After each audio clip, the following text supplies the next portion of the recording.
اسی علم کے حوالے سے اس شخص سے متعلق یہ 4 باتیں جو ہیں لکھ دی جاتی ہیں۔ اب اس کو سمجھنا چاہیے، اصل میں جو بات مسئلہ تقدیر کے سمجھنے میں، جو یوں سمجھیے کہ ایک بہت آسان فارمولہ ہے اگر سمجھنا چاہے انسان، اور یہ میں عرض کر چکا ہوں کہ سمجھنا چاہیں گے تو سمجھ جائیں گے، تفصیل میں جائیں گے تو الجھ جائیں گے، اور مناظرہ اور مباحثہ کریں گے تو گمراہ ہو جائیں گے۔ چنانچہ اسی پر میں حدیث آپ کو سنا چکا ہوں کہ ایک مرتبہ حضرت ابو ہریرہ فرماتے ہیں کہ حضور صلی اللہ علیہ وسلم برآمد ہوئے اپنے حجرے سے، اور ہم مسجد کے گوشے میں بیٹھے ہوئے تقدیر کے بارے میں بحث کر رہے تھے، تو آپ شدید ناراض ہوئے، اور اس قدر آپ کا چہرہ مبارک غصے کی وجہ سے سرخ ہو گیا کہ ایسے محسوس ہوا جیسا آپ کے گالوں میں انار کا رس جو ہے وہ ڈال دیا گیا ہے، وہ اس کے اوپر بہا دیا گیا، وہ سرخ قندھاری انار، اس کا تصور کیجئے، وہ عام انار نہیں جس کے اندر وہ رنگ نہیں ہوتا۔ پھر آپ نے فرمایا غصے سے، کیا تمہیں اس بات کا حکم دیا گیا؟ کیا مجھے تمہاری طرف اسی کام کے لیے بھیجا گیا کہ اس مسئلے میں تم بحث کرو؟ عزمت علیکم میں تاکید کر رہا ہوں اس مسئلے میں بحث سے گریز کرو، بحث مت کرو۔ تو یہ مسئلہ اگرچہ اس اعتبار سے بڑا مشکل ہے، اگرچہ سمجھنا چاہیں تو سمجھ سکتے ہیں، لیکن میں ایک اور حدیث بھی آپ کو سنا دوں کہ اس پر ایمان کس قدر لازم ہے۔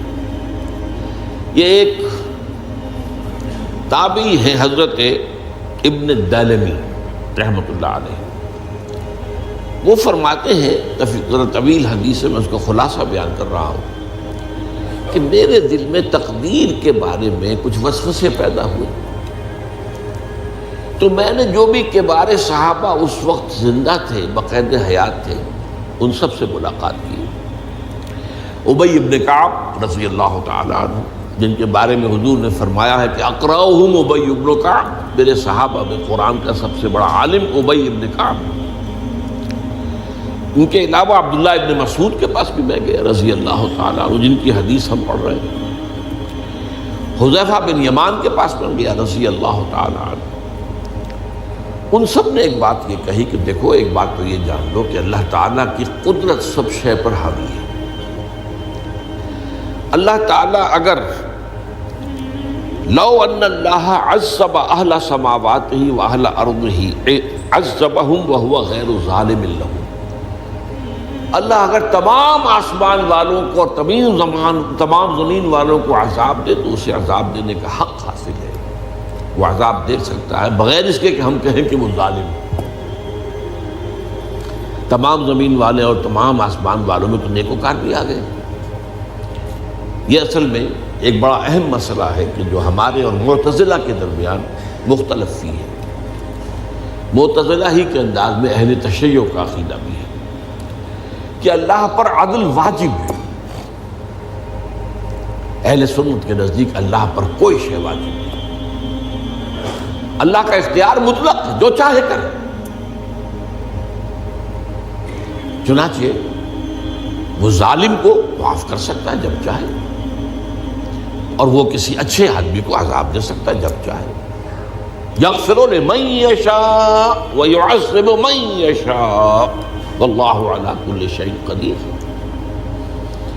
یہ سورہ بقرہ کی آخری آیت میں ہے کہ آیات میں سے ہے، لاسٹ بٹ 3 آیت میں۔ تو اس اعتبار سے اللہ کا ایک تو اختیار مطلق ہے۔ پھر میں زید ابن ثابت کے پاس گیا تو انہوں نے یہی بات مرفوعاً بیان کی کہ میں نے خود حضور سے سنی ہے یہ بات۔ باقی 3 صحابہ کے بارے میں تو وہ کہتے ہیں کہ انہوں نے گویا کہ اپنی رائے کا اظہار کیا، اور اگر اللہ تعالیٰ چاہے لو رحمہم، تمام آسمان والوں اور تمام زمین والوں کو بخش دے اور رحم کرے، لکانت رحمتہ خیرا لہم من اعمالہم، تو اس کی رحمت جو ہے وہ یقیناً لوگوں کے اعمال سے بہت بالا ہے، بلند و برتر ہے، تو جو چاہے کرے۔ وہ ابو جہل کو بخش دے، کون اعتراض کر سکے گا؟ اور وہ کسی سے بڑے شخص کو جو ہے وہ عذاب دے، کون اعتراض کر سکتا ہے؟ اس اعتبار سے پھر انہوں نے فرمایا وَلَوْ أَنفَقْتَ مِثْلَ أُحَدٍ ذَهَبًا اور دیکھو ابن الدینمی جان لو، اگر تم احد کے پہاڑ کے برابر سونا اللہ کی راہ میں خرچ کرو گے فی سبیل اللہ، ما قبل اللہ منک حتی یؤمن بالقدر، اللہ تعالیٰ اسے تم سے قبول نہیں کرے گا جب تک کہ تم تقدیر پر ایمان نہیں رکھو۔ اور اس کے بعد فرمایا اعلم، جان لو، انما اصابک لم یکن لیخطئک، جو چیز تم پر واقع ہوتی ہے، کوئی تکلیف آتی ہے، کوئی حادثہ پیش آتا ہے، وہ تم سے ٹلنے والا تھا ہی نہیں۔ مطلب یہ کہ تم سوچو کاش میں یوں نہ کرتا، یوں کر دیتا، اگر یہ ہو جاتا، وہ ہو جاتا تو میں بچ جاتا، نہیں، وہ تو آنے والی بات تھی، وہ اللہ کی کتاب، وہ اللہ تعالیٰ کے علم قدیم کے اندر پہلے سے لکھا ہوا تھا، تو موجود ہے، تو وہ تو آنی ہی آنی تھی۔